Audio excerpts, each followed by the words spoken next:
నారాయణ నారాయణ నారాయణ నారాయణ నారాయణ నారాయణ. ఓం నమో నారాయణాయ. మనం అత్యద్భుతమైన దివ్య దేశాల గురించి చెప్పుకుంటున్నాం కదండి. ఈరోజు అద్భుతమైన దివ్యక్షేత్రం 108 వైష్ణవ దివ్యదేశికాలలో 44 ఆది కాలం నుండి ఆది మూలమైన ఆదికేశవ పెరుమాళ్ క్షేత్రం అష్టభుజకరం. మూలమూర్తి ఆదికేశవ పెరుమాళ్, ఉత్సవమూర్తి గజేంద్రవర్ధన్ అష్టభుజకరన్, తాయారు అలర్మేల్మంగ నాச்சியார் పుష్పవల్లి నాச்சியார். క్షేత్రం సత్యవ్రత క్షేత్రం. విమానం గగనాకృతి విమానం, చక్రాకృతి విమానం. తీర్థం గజేంద్ర పుష్కరిణి. కేవలం ఈ క్షేత్రంలోనే పెరుమాళ్ 8 చేతులతో దర్శనమిచ్చే ఏకైక దివ్యక్షేత్రం మరియు కంచిలోని దివ్య దేశాలలో ఇక్కడ మాత్రమే పరమపద ద్వారం కలిగి ఉన్న అద్భుత క్షేత్రం. కంచి నుండి 25 కిలోమీటర్ల దూరంలో అత్తివరదరాజస్వామి ఆలయానికి తిరువెక్క యథోక్తకారి దివ్య దేశానికి ఎదురుగుండా ఉంటుంది.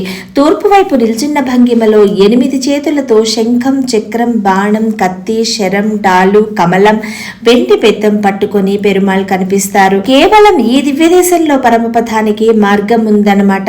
సాక్షాత్ వైకుంఠం ఈ క్షేత్రం. అలర్మేల్ మంగమ్మకు మొదటి ప్రాధాన్యత గల దివ్య దేశం.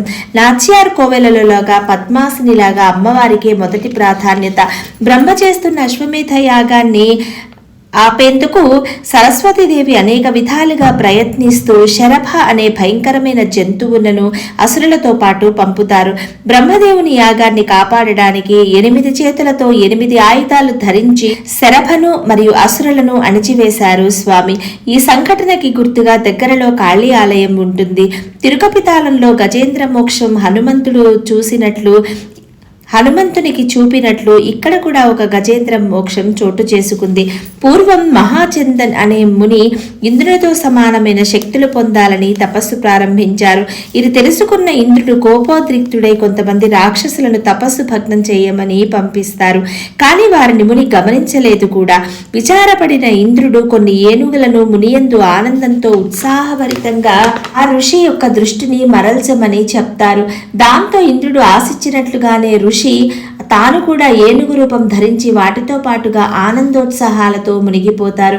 కొంతసేపటికి ఆ ఏనుగులన్నీ మాయమైపోతాయి. ఋషి ఏం జరిగిందో గమనించగా ఆయన శక్తులన్నీ నశించిపోతాయి. తిరిగి తన రూపంలోకి మారలేక ఏనుగుగానే ఉండిపోతారు. ఆయన ఎన్నో ఆలయాలు తిరిగి విసిగి వేసారిపోతారు. ఒకసారి మృకండు మహామునిని కలవగా ఆయన కంచిలోని అష్టభుజకరన్ పెరుమాళ్లను సేవిస్తే ఆయన తిరిగి తన రూపాన్ని పొందుతారని చెప్తారు. ఆయన భక్తునిగా ఆనందంగా ఉండాల్సిన తాను ఇలా ఏనుగులా మారి ఇలా చుట్టూ తిరుగుతున్నానని అనుకుంటారు. చివరకు ఈ క్షేత్రం చేరి విమోచనం రోజున విష్ణుమూర్తిని పూజించటానికి కలువలను కోయటానికి వెళ్ళగా ఆయన అప్పటికే 14,000 తామరలతో పూజిస్తుంది ఈ ఏనుగు రూపం దాల్చిన ముని. ఒకరోజు తామరలను కోస్తుండగా పెరుమాళ్ల కోసం ఆలయ పుష్కరిణికి రాగా ముసలి ఏనుగు కాలిని పట్టుకుంటుంది. దాంతో పెరుమాళ్లను ప్రార్థించగా ఆయన సుదర్శన చక్రాన్ని విసిరి గజేంద్రుని కాపాడారు. ఈ మొసలి దుర్వాసుని శాపం వలన రాజైన ఇంద్రద్యుమ్నుడు మొసలిగా జన్మించి పరమాత్మ వలన శాప విమోచనం పొందారు. తిరిగి రాజుగా ఆయనను పెరుమాళ్లు అనుగ్రహించారు. ఈ గజేంద్ర మోక్షంలో గజేంద్రుడు మహాచందన్ అన్నమాట. యజ్ఞాన్ని కాపాడడానికి చివరికి స్వామి హోమగుండం నుంచి చైత్రమాసం రోహిణి నక్షత్రం రోజు అందమైన దేహంతో 8 చేతులతో ఇక్కడ మాత్రమే దర్శించగల అష్టభుజకరం క్షేత్రం. 7 చేతులతో ఆయుధాలు, ఒక చేత్తో కలువ పట్టుకుని ఉంటారు స్వామి.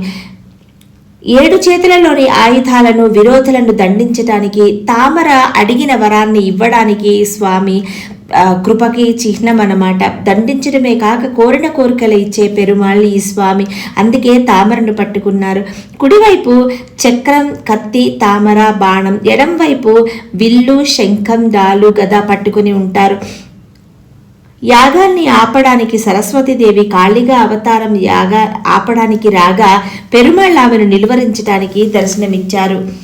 గజేంద్ర మోక్షం అప్పుడు ఆ ఏనుగు వేరు, ఈ ఏనుగు మహాచందన్ ఇక్కడనమాట. పెరియకాళిని, శరభుడిని, భూతగణాలని జయించిన పెరుమాళ్ ప్రతి ఆలయంలో వైకుంఠ ద్వారంలోకి వెళ్ళాలి. కానీ ఈ కోవెలే వైకుంఠం. ఎక్కడా దర్శించని వైకుంఠ క్షేత్రం ఈ క్షేత్రం. ఈ కోవెల గర్భగుడియే వైకుంఠ ద్వారం. ఇదే వైకుంఠం. పేయాళ్వార్లు రామానుజాచార్యుల వారు మంగళాశాసనాలు చేసిన అత్యద్భుతమైన దివ్యక్షేత్రం. ఆది కాలం నుండి ఆది మూలమైన ఆదికేశవ పెరుమాళ్ క్షేత్రం తిరు అష్టభుజకరం దివ్యక్షేత్రం. సో ఇదండి అద్భుతమైన స్థల మహత్యం, ఈ పుణ్యక్షేత్రం, ఈ దివ్యదేశం గురించిన పవిత్రమైన స్థల పురాణం. సో ఈ అద్భుతమైన దివ్యక్షేత్రాన్ని మీరు దర్శించండి. మీ అనుభవాలను మాతో కూడా పంచుకోండి. ఒకవేళ మాకు తెలియని ఏమైనా మంచి విషయాలుంటే దయచేసి తెలియచెప్పండి. ఓం నమో నారాయణ.